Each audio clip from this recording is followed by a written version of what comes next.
Baik,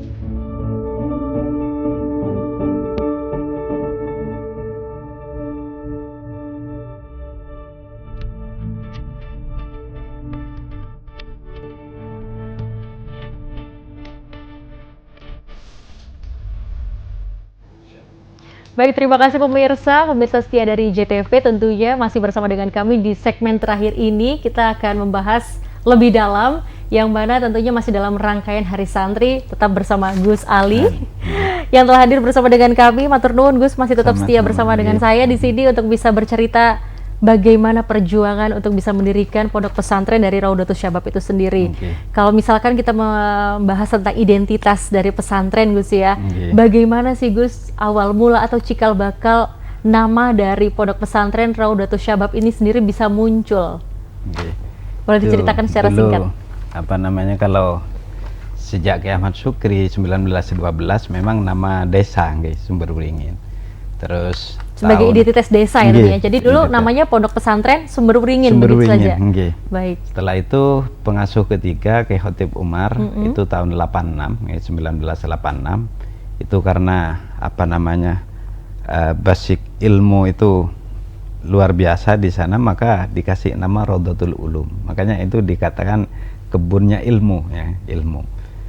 Setelah ada pendidikan formal itu setelah 1 abad ya, Haditul Marhum Abba Ki Lutfi Umar ini, beliau istikharah ya, apa kira-kira untuk lembaga pendidikan formal ini kasih nama di MTS dan juga MA-nya tadi itu Gus ya. MA ternyata dalam sejarahnya pengasuh dan juga muassis pendiri pesantren ini kalau dipanggil oleh gurunya itu dulu Kebun Anom ya.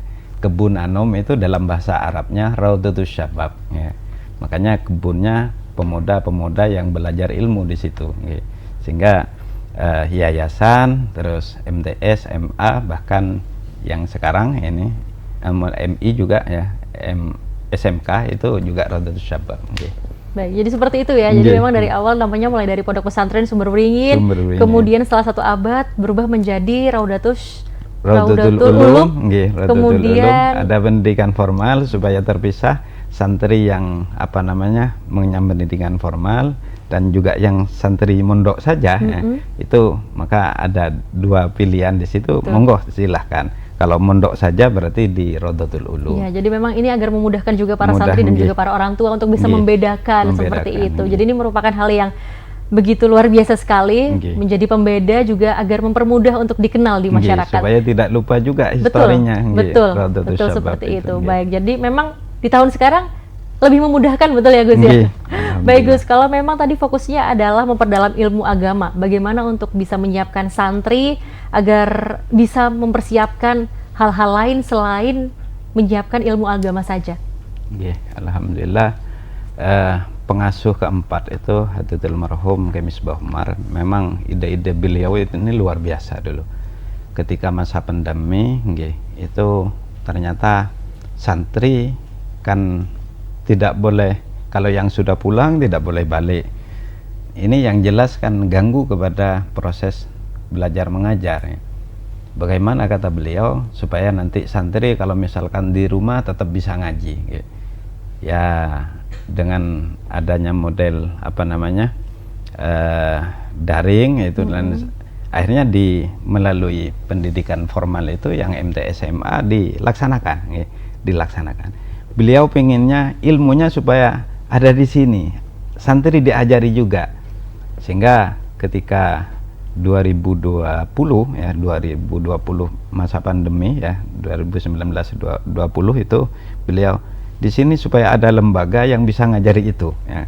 Akhirnya setelah kita rembukan pengurus yayasan, alhamdulillah izin operasional untuk SMK Raudatus Syabab, kebetulan itu di kafe jurusan ambil desain komunikasi visual supaya nanti santri bisa targetnya nanti kitab-kitab yang berbasis klasik. Sekarang itu kan rata-rata memang santri tidak bisa ditinggalkan namanya gadget ya, supaya nanti bisa belajar dari situ.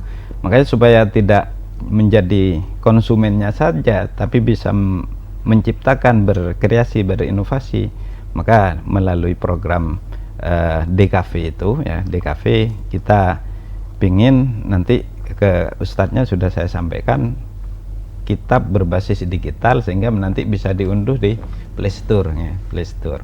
Dan ada beberapa pondok pesantren yang mengembangkan itu ya, mengembangkan itu. Dan sampai saat ini masih belum, masih dalam proses nggih. Dan baik. Baik. Jadi memang tadi sudah diciptakan, akan diciptakan, dan memang saat ini masih dalam proses untuk penciptaan aplikasi DKV, yakni kitab berbasis digital, yang mana ini juga tidak hanya teman-teman bisa mengaji saja, tapi bisa menciptakan sesuatu untuk bisa bermanfaat untuk banyak orang tentunya ya, betul begitu. Baik Gus, kemudian bagaimana kalau tadi sudah dibahas dan juga disinggung oleh Gus sendiri, kita kan tidak bisa meninggalkan era digitalisasi. Globalisasi terus saja menggerus, apalagi generasi Z seperti ini ya Gus ya. Dan juga bagaimana Gus persiapan dari, mohon maaf, mungkin dari para ulama, para pengajar di pondok pesantren untuk bisa menyiapkan santri-santri dalam era yang saat ini betul-betul harus dalam pengawasan yang begitu luar biasa. Oke, ini Pak Bedia termasuk kita sampaikan bahwasanya sumber beringin itu memang tidak pernah lepas dari Nahdlatul Ulama. Betul. Makanya abad kedua Nahdlatul Ulama itu temanya kan menjaga merawat jagat, membangun peradaban. Lah ini sering disampaikan oleh pengasuh yang kelima sekarang Ki Khalid Muhammad, bahwasanya nanti santri ke depan ini bagaimana. Lah ini memang sudah jadi pikiran kami, pikiran kami supaya nanti santri itu betul-betul karena sering disampaikan oleh pendiri pondok pesantren ya, pengasuh kedua itu almar'u Ibnu Zamani, bahwasanya santri itu adalah anak zamannya, tidak bisa terlepaskan dari zamannya. Kalau era Z yang sekarang ini ya harus berbasis digital, harus mampu berjuang, berjihad melalui digitalisasi ini, sehingga santri diharapkan nanti pulang ke masyarakat itu sudah bukan cuman menjadi konsumen digital, tapi juga bisa menciptakan. Nah, ini melalui ikhtiar kami, melalui ada pendidikan menengah kejuruan ini, harapannya nanti ke sana, harapannya ke sana sehingga santri bisa membekali diri untuk bisa beradaptasi dan bertransformasi di era digital ini. Betul, betul seperti itu. Jadi memang harus pada jalurnya seperti itu ya. Kalau misalkan kita menolak pun tidak bisa, karena globalisasi akan terus memberikan inovasi yang begitu luar biasa, dan ini sangat cepat sekali seperti itu. Jadi memang bagaimana caranya sebagai pengajar, pengasuh dan juga para ulama tentunya harus tetap memberikan jalan kebebasan namun tidak semena-mena. Betul seperti itu ya Gus ya.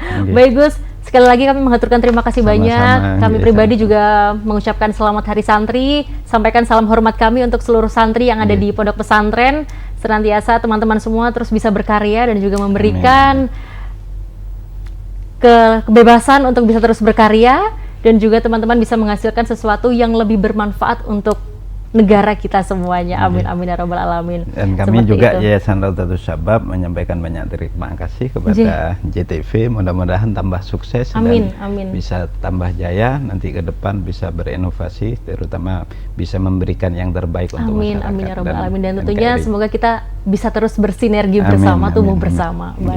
Baik, itulah tadi pemirsa, tentunya masih dalam rangkaian Hari Santri dengan tema Jihad Santri Jayakan Negeri, yang mana ini merupakan tema santri di tahun ini, di tahun 2023. Tentunya kami pun sekali lagi mengaturkan selamat memperingati Hari Santri. Semoga seluruh santri yang ada di Indonesia maupun di seluruh dunia bisa memberikan wawasan yang begitu luar biasa, terus menjunjung nilai-nilai Islam, dan juga tentunya selalu bermanfaat untuk masyarakat di sekitar. Amin ya rabbal alamin. Baik, di akhir kata kami mengaturkan terima kasih banyak. Terima kasih untuk pemirsa JTV yang telah menyaksikan Dialog Jember bersama dengan kami.